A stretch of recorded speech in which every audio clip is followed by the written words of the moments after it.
Welcome to Webster Now with your host, Garrett Wagner. Ever watch something and think, wait a minute, are they speedrunning local government? Because last week in Webster, I started wondering if we accidentally invented a brand new sport, right? Competitive local government. Where the object isn't understanding the issue, it's finishing the meeting before the developer's GPS says, "You've arrived in Buffalo." I get it. Nobody wants a 3-hour meeting. But, when the topic is a major solar project on an old Xerox landfill site, you think the goal would be getting the answer right, okay? Not making it feel like the meeting is on a shot clock. So tonight, we're going to talk through what happened at the March 5th workshop and town board meeting.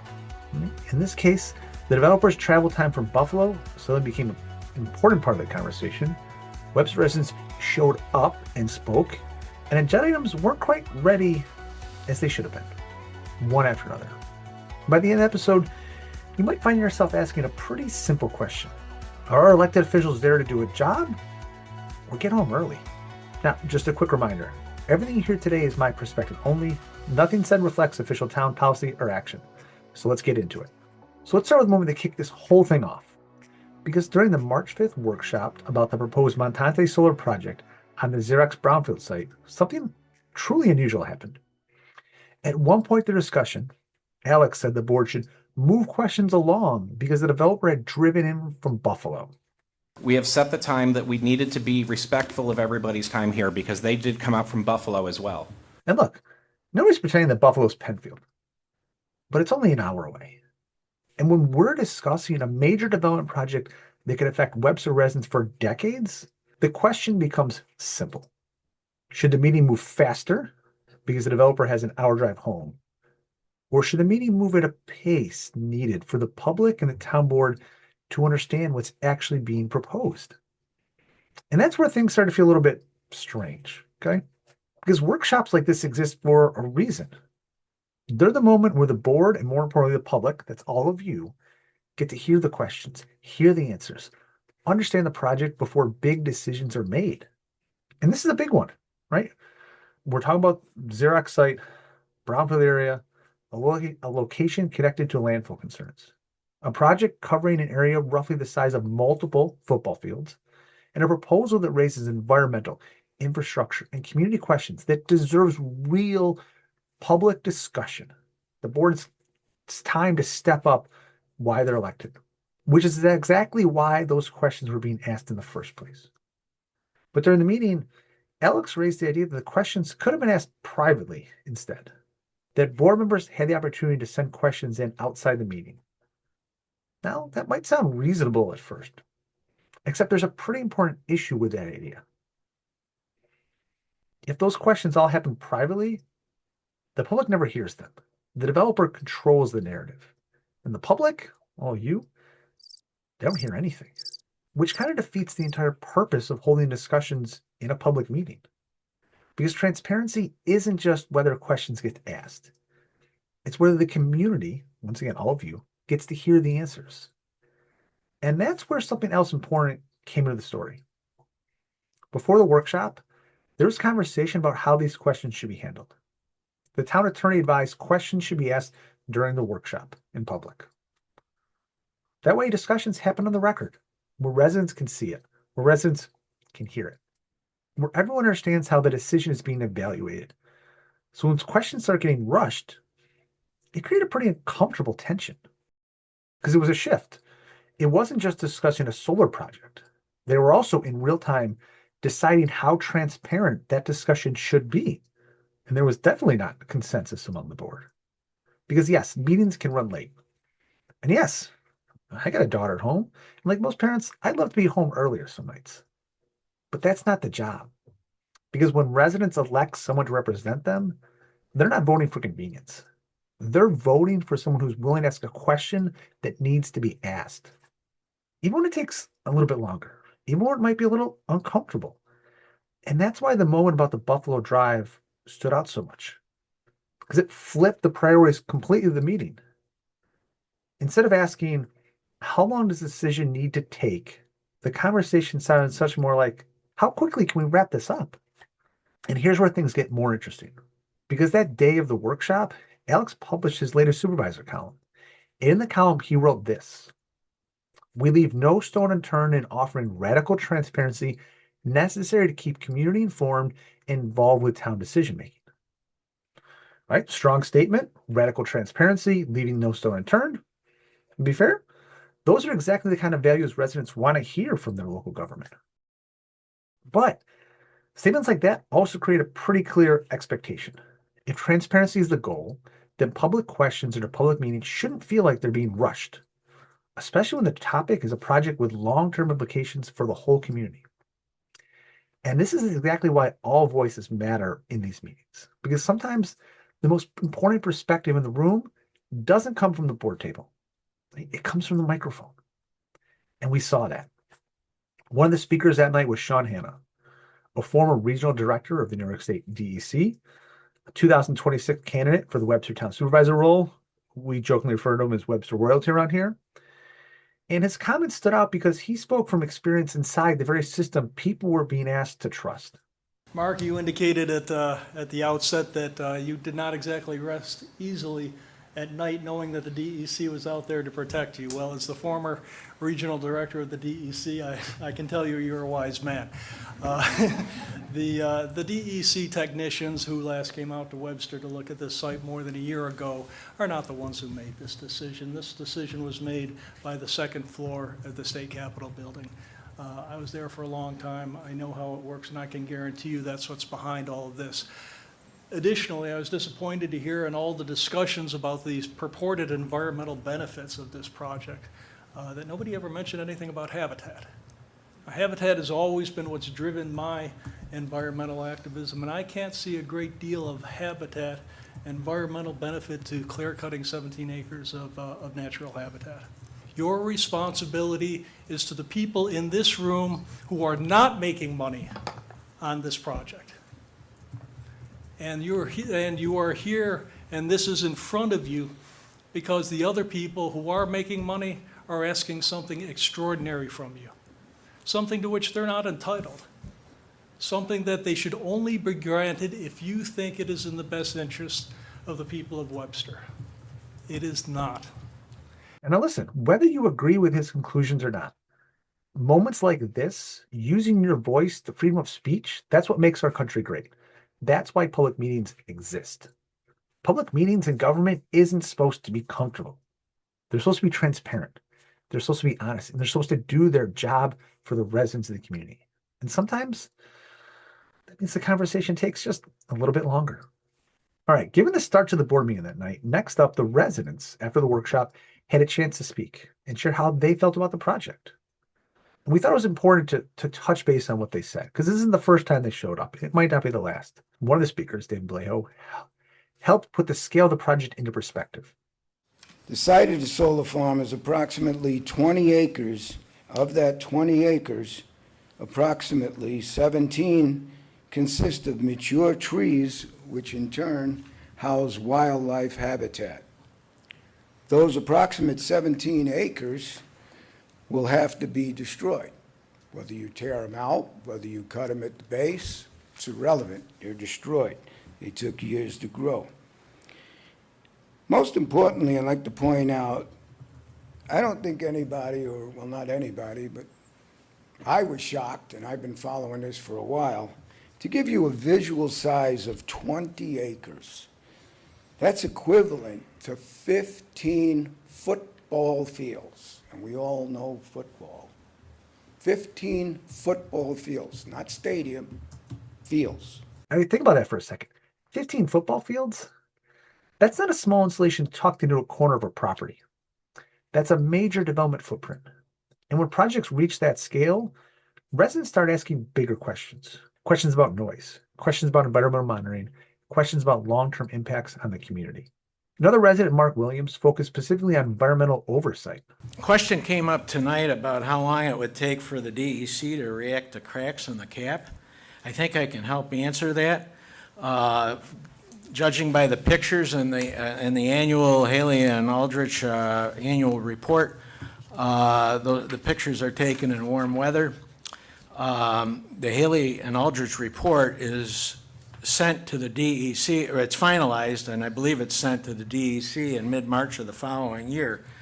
I called Lynn Winterberger, the DEC site manager, December 9th of this past year, asking her about the 2024 report because it hadn't been made available yet. And she said that they were still reviewing it and it'd be made available after Christmas. So it's about a year and a half that the DEC probably would even see those cracks.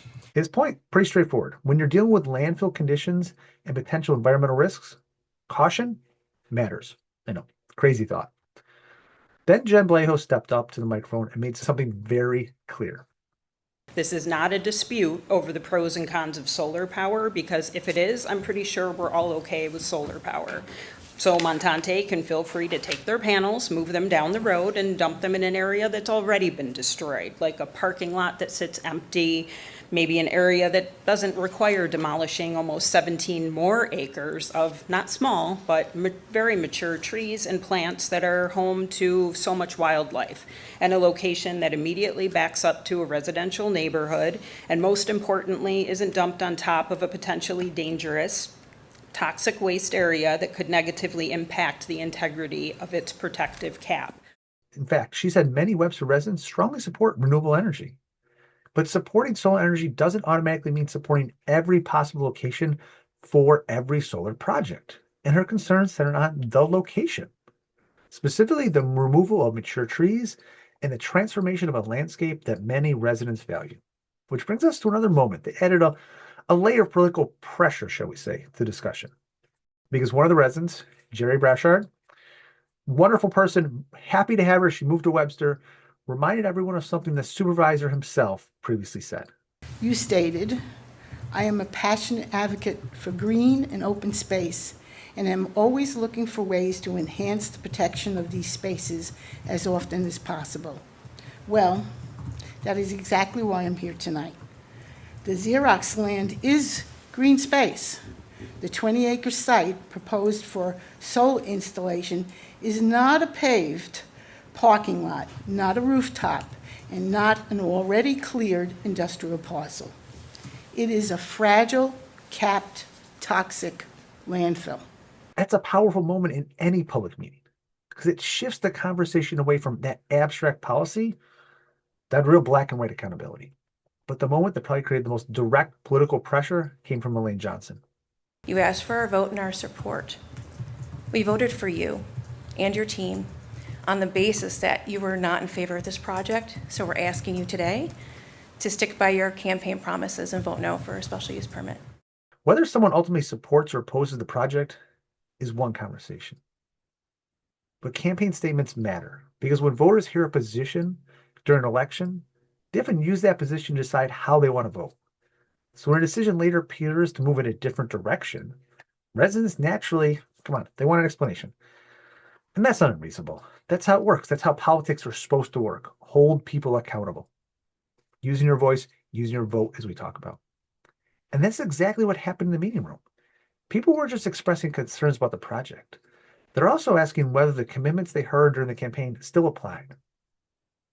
And then another resident, Brian Aslow, brought the conversation back to a question many homeowners think about when development happens nearby. Xerox is ignoring the will of the people here, which is over 400. And we have serious concerns. So again, I appeal to the conscience. Would you put this in your backyard? And that's the question. Simple question. It cuts right to the heart of land use decisions. Because when a project affects someone else's neighborhood, it can feel abstract. But when you imagine it next to your own house, the decision suddenly becomes much, much more real. Finally, Chris Naka delivered one of the clearest summaries of the night. Now, for those of you who don't know, Chris is a regular at these board meetings. Let's listen in. This many people showing up with a resounding no is really the only thing that needs to be said. We're not going to them asking for anything. They're coming to us asking for something, and we're very clearly saying no. And it's kind of irrelevant which way and whose favor the science lands on.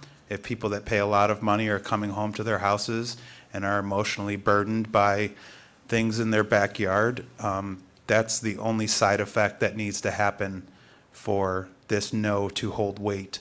Public meetings exist exactly for this reason. Not just so the decisions can be made, but so community members can be heard before those decisions are made. In a strange way, the residents who spoke that night did something important for the process. They slowed it down. They asked questions. They pushed back. They added context. And whether someone supports this project or not, that kind of civic engagement is exactly how this system is supposed to work. And that's what I loved about it. But the solar discussion wasn't the only moment during that meeting that raised a few eyebrows. Because elsewhere on the agenda, things got a little confusing. Several agenda items that night weren't quite ready. And it just happened once. And this wasn't the first night this new board saw this issue come up. On this night, it happened again and again. To the point where we thought it was time to start counting. Because before this meeting even started, there had already been 5 agenda items during this board's new term that weren't quite ready, for various reasons. Then another item hit the agenda that still needed more work. And then another. And another. And eventually, that's right, another. 9. 9 agenda items so far in this board's new term that for one reason or another weren't quite ready for prime time. That's way more than other towns are seeing. Now, I want to be clear. This isn't about party politics. This isn't about any kind of effort to play some games here. It's not about Democrats or Republicans. It's something much more simple. If meetings are going to move quickly, then preparation has to happen before the meeting starts. Otherwise, the public ends up watching a process that feels rushed and unprepared at the same time. And that's not the kind of local government process Webster residents, all of you, deserve. Because there's really 2 ways these meetings can work. One approach is the most common. Most of the preparation happens before the meeting. Reviewing documents, asking staff questions, making sure the agenda items are ready when they reach public agenda. The other approach is to talk through these issues live during the meeting itself. And what we're seeing so far under this town supervisor is much more of that second approach. And that's something residents are probably going to start to notice because it is truly unusual. But before we wrap up tonight, let's shift some gears. Right? Let's have some fun. Because not every gathering in Webster involves a late night meeting or a complicated agenda. Sometimes it's about getting together with friends, enjoying some music, and a little friendly competition. Let's talk about Singo Bingo, everybody.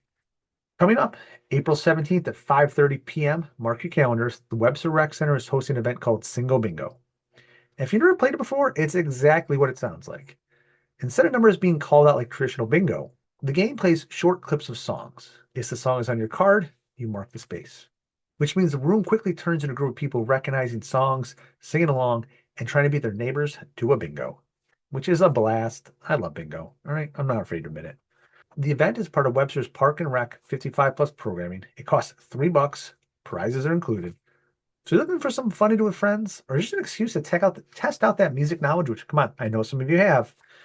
You can sign up through the Webster Parks and Recreation Center. Because sometimes the best community events are the ones where everyone shows up to relax, maybe sing a little bit off key. I get that. Maybe a lot off key. So tonight, we talked about a meeting that at moments felt like it had a bit of a shot clock. A conversation about a major solar project where the pace of the discussions raised some eyebrows.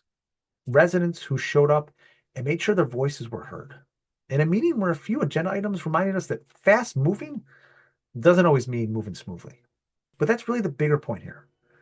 Local government works best when people, all of you, pay attention, ask questions, take time to participate in the discussions that shape how our community comes together.